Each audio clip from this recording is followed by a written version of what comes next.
Hola, soy el doctor Jorge Asensio y en este vídeo que vas a ver a continuación, que pertenece a una lista exhaustiva de vídeos relacionados con por qué la gravedad no es una fuerza, os explico el factor de Lorentz o el factor gamma. Veréis, este factor es fundamental porque en cualquier expresión relativista, para cualquier cálculo que nos lleve a las ecuaciones de campo de Albera, necesitaremos hacer y utilizar el factor gamma dentro de esa ecuación y operaciones matemáticas.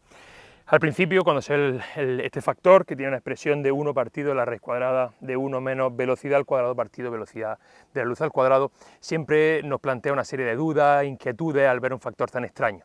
Cuando se analiza matemáticamente el porqué, de dónde sale y el análisis matemático, que al final es Pitágoras, y se comprende su gráfica, se entiende perfectamente en qué consiste este factor para transformar las dilataciones temporales y hablar de masa inercial, etcétera, ¿vale? Vamos a hacer un pequeño ejemplo a nivel imaginativo en el que tenemos dos naves espaciales. En ambas naves espaciales vamos a poner unos espejos enfrentados. Aquí tengo mis dos naves espaciales, ¿vale? Ambas en movimiento, veis que tienen los motores, los propulsores encendidos, ¿vale? Bien, entre ambos espejos, que son estas líneas negras, voy a colocar un fotón que está rebotando de espejo a espejo con una diferencia de 1 segundo. ¿Bien? Perfecto.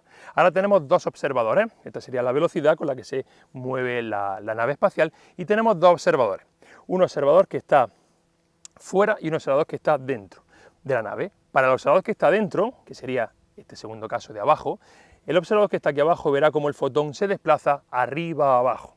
Sería este desplazamiento que tenemos aquí, la velocidad de la luz, que es c, por este diferencial del tiempo en movimiento, que sería el objeto que está moviendo con la nave, ¿vale? Sería esta distancia de este triángulo que estaría aquí representado. Bien, vamos a analizar ahora el caso en el que tenemos un observador que está fuera de esa nave. El fotón, tal y como lo ve el observador de fuera en la nave con la misma velocidad, sería este movimiento. Es una longitud mucho más larga, sería esta velocidad c por el diferencial del tiempo en reposo. Le he puesto R para que sepamos que ese observador estaría en reposo, correcto, y la velocidad, este espacio, esta longitud que recorre sería v por la distancia del tiempo en reposo. Bien, hemos construido con esta representación imaginaria, hemos representado un triángulo rectángulo. Bien, un triángulo rectángulo en la que se combinan las observaciones de dos observadores, uno que está subido en la nave con la velocidad de crucero a la que va el cohete y otro que está fuera. Bien, hemos reconstruido un triángulo rectángulo, perdón, y utilizamos Pitágoras y aplicamos esta operación que es muy sencilla de resolver, porque lo único que se trata sería que c por delta del t en reposo al cuadrado sería igual a la suma de los catetos al cuadrado, luego me llevo todos los factores que tienen el lambda del tiempo en el reposo, saco factor común, despejo y me sale que ese lambda del tiempo en reposo sería 1 partido, vale, y este sería el factor de Lorentz, es decir, la diferencia del tiempo en reposo y la diferencia del tiempo en movimiento, ese factor, ¿vale? Factor que relaciona el tiempo como lo ve aquí, el tiempo como lo ve en reposo, es decir, el observador, el tiempo que ve el observador, ese movimiento de la partícula, esa diferencial del tiempo, ese factor sería el factor de Lorentz, que es este gamma que hay aquí, ¿vale?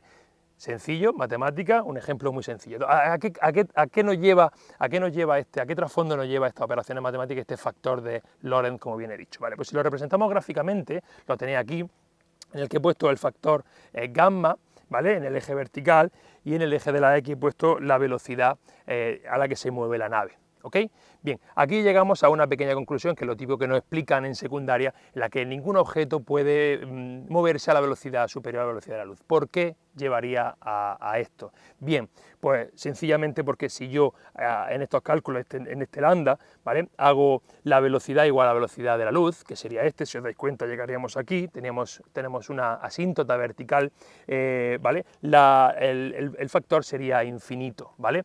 Y si, por ejemplo, vamos a una velocidad superior 2 veces a la velocidad de la luz, si os dais cuenta el factor en la parte inferior se hace negativo y por lo tanto sería una indeterminación, sería imposible matemáticamente poder viajar por encima de la velocidad de la luz en función de estos cálculos matemáticos que hemos hecho.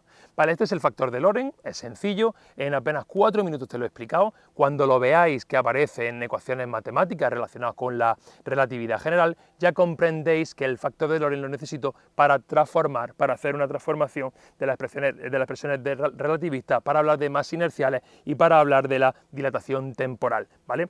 Ya sabemos que el delta del tiempo en reposo de un observador que está en reposo sería igual a este factor de Lorentz por la diferencia del tiempo del observador que está en movimiento con ese objeto, ¿vale? Espero que haya quedado claro en 5 minutos el factor de Lorentz y nos vemos en el siguiente vídeo relacionado con por qué la gravedad no es una fuerza.